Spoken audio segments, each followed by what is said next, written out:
Sebastian, the African Grey Parrot. Now he is a bit shy, but as Sarah walks around with him, if you want to give him a big wave hello, he's going to wave hi back to you. He's shy, but he's not rude, and they will make their way around and say hi to everybody today. And on the way, you'll notice he's getting some of his favorite treats, some sunflower seeds. So that's a little bit of positive reinforcement training or reward-based training. Whenever the birds do something we like, we give them something they like in return. But we are going to be answering some of the most common questions we get asked about our birds today. And definitely the number one question is, can the birds talk? The answer is yes, they can, although Sebastian is definitely not one of our chattiest birds. And in just a second, I'm going to let Sarah take it away, and she's going to tell you all about mimicry.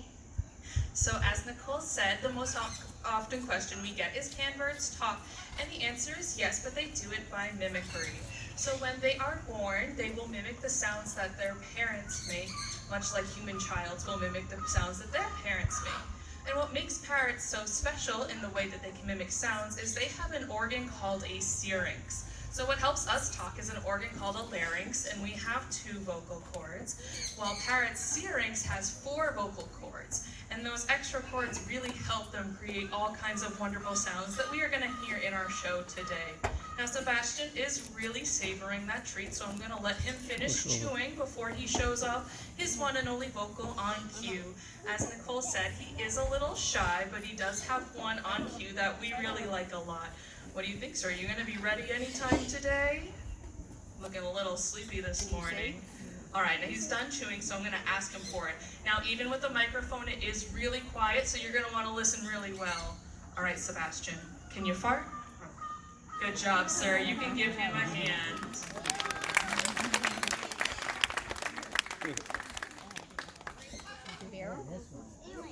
Great job, Sebastian. I'm walking around with our next guest. This is Sydney. Sydney is a Harlequin Macaw. And I'd like you to take a look at his beautiful coloration, that orange and blue. He's actually a macaw you'll never see out in the wild, and that's because Sydney's a hybrid. If you're not sure what a hybrid is, it's a combination between 2 different species. So Sydney is a combination between a blue and gold macaw and a green-winged macaw. I'm going to do a turn here so you can see his beautiful plumage. So you probably saw 2 of our green-winged macaws at the entrance of the zoo. That's Vicky and Rufus. And our blue and gold macaw is right on the stage right there. Nicole's pointing her out. That's Henry. So like Sarah said, parrots are very good at mimicry. And unlike Sebastian, Sydney is a very good talker. So I'll have him start with a greeting. Sydney, can you say hi? Hi! Good job. So he did great. He's very loud. Okay, and we'll start with another one. Can you say hello? Hello! Good job. So not only can parrots mimic their owners, they can also mimic other animals around them. So Sydney was a former pet and has formed a home. He would live with other animals, and he learned this cool one. Sydney, are you a duck? Good job. So, another frequently asked question we get is, do parrots make good pets? And it's tricky because parrots are very loud. They can yell up to, and in some cases over 120 decibels, which is like sitting at the front row of a concert right in front of speakers without earplugs. And they're also very messy. They're great seed dispersers in the wild. They drop a lot of their food back onto the forest floor, which is good for regeneration in the forest, but not so good when you have to vacuum every day in your house. Parrots are also very intelligent. A parrot like Sydney's size has the intelligence of a toddler, and he's going to demonstrate how smart he is right now. Sydney is trained to count from 2 to 4 by tapping his beak here. He doesn't always get it correct, but we'll still see how he does. Okay, Sydney, can I have 1, 2, right here? 3. Okay, Sydney, let's try it again. Can I have 1, 2, right here? 4. Okay. One more time. Ready? Can I have 1, 2, right here?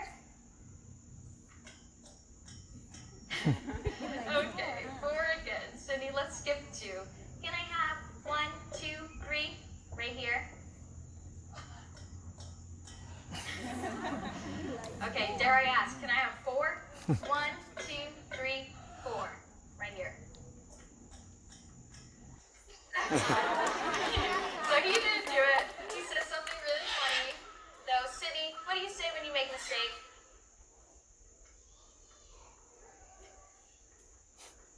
Apparently nothing. He usually says uh-oh, but he's not doing it right now. He did great. How about a round of applause for Sydney?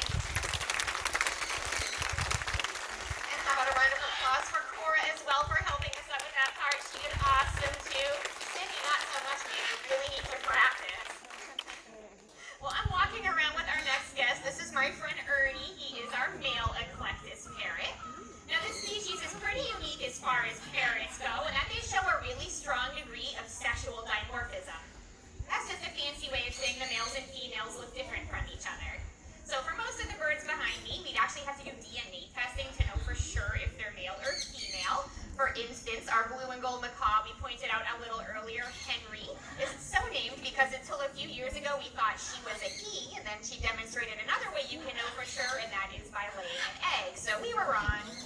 But with Eclectus, you can tell just by looking, and Sarah has our beautiful female who's very itchy. Careful there. That's the lovely Miss Amber Rose, and as you can see, they are very different. So much so that when the species was first discovered, it was thought they were two completely different species. Now, Ernie's perfectly colored with this bright green. He's camouflaged to forage out in the treetops. Amber has that bright red coloration. That's warning coloration.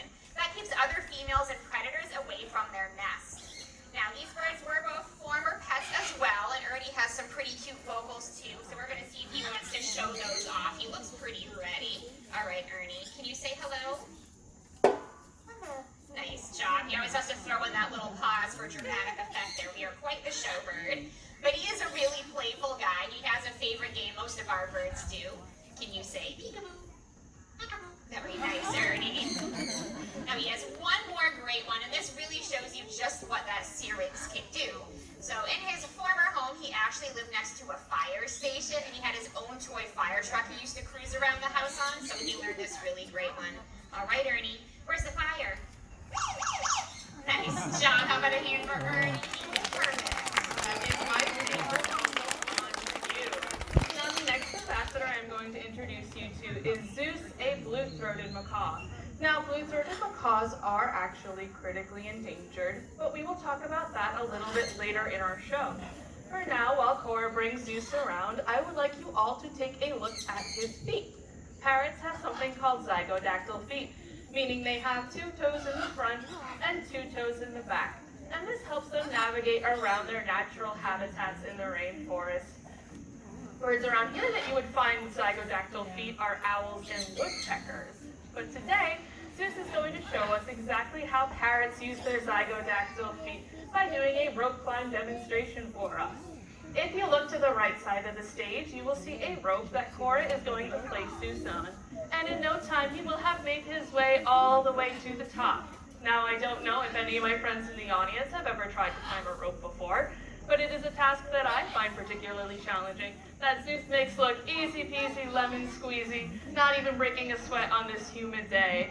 And with one last little pull-up, he is there, and you can give him a big round of applause. Awesome job, Zeus. Now I have Clyde. He is a Jenday Conure, one of our smaller ambassadors, and yes, he is full grown. He's going to show off another natural behavior, and that is cavity nesting.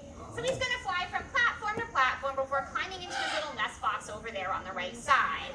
Now, most parrots are cavity nesters. That means out in the wild, they're either finding a hollow in a tree or using those super strong beaks to carve one out. That's where they build their nests and raise their families, and also where they escape predators. Now, when Clyde lands over here, I am going to give him a bit of a bigger treat so you can see another way these birds use those zygodactyl feet.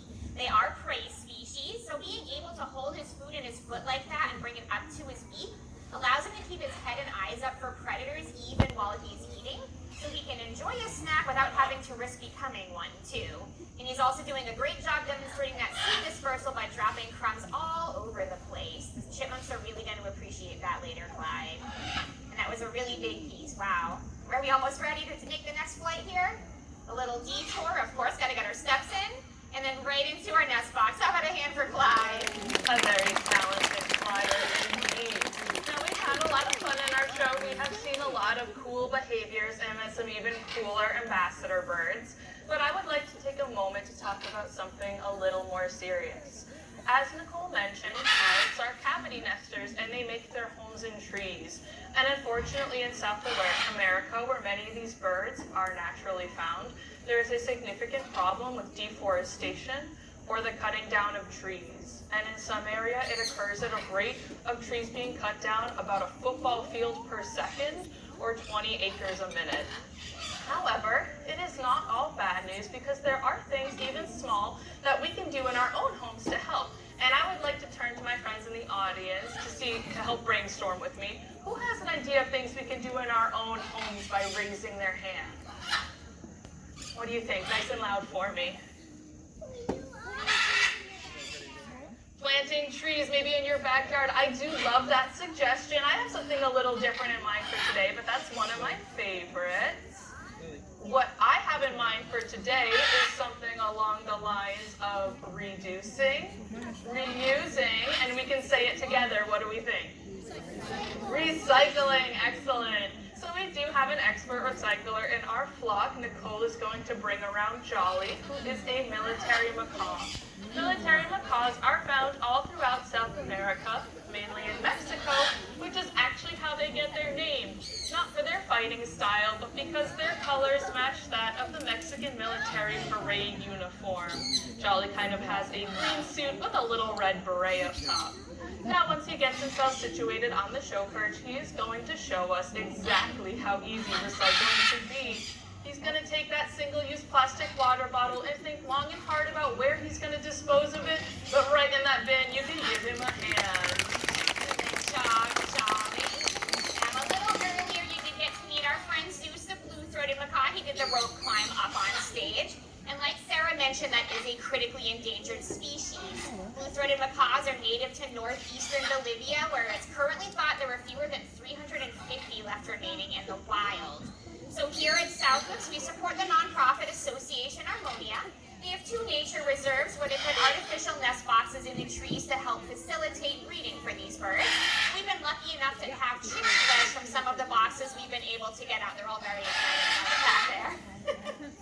But we actually raise money for this great cause with the help of some of our avian ambassadors. And this morning we'll be bringing out Kiki, our blue-crowned conure. She's going to be collecting dollar bills from anyone's hand who has one they'd like to donate. Now, to get started, I am going to need one volunteer with a dollar bill ready to go who would like to demonstrate for everyone what this looks like. So I see right over there. Yeah, if you want to come in, Cora's going to let you in. And I'm actually going to go grab Kiki, and Sarah's going to take over explaining what we're going to do. All right, my friends, you can come on in. I'm going to stop you for 1 second. You're going to stand next to me, and I'm going to borrow your dollar for a moment and show everyone how we're going to fold our dollars. Miss Kiki is very particular about the shape of her dollar, but not the type of dollar. She will take 1s, 5s, 10s, 20s, anything on hand. So what you're going to do is take your dollar, fold it in half once, in half again, and you're going to want to hold it in the very tips of your fingers. Miss Kiki is one of our smaller ambassador birds, but you still want to make sure we give her plenty of space. All right, my friends, we're going to give your dollar back to you. You're going to hold it just like that. When it is your turn, you will come all the way inside around the table, and you can put 2 feet on that red dot next to Nicole or myself. So why don't you go show them how it's done? Excellent. And once on the dot, you're going to wait for Nicole or myself to say it's okay before you start to slowly reach your dollar up halfway towards Kiki. She'll meet you halfway and right in the bin. Why don't we give a big round of applause for our volunteer. Awesome job, my friend. You can come back on out. So that does conclude our show for the day.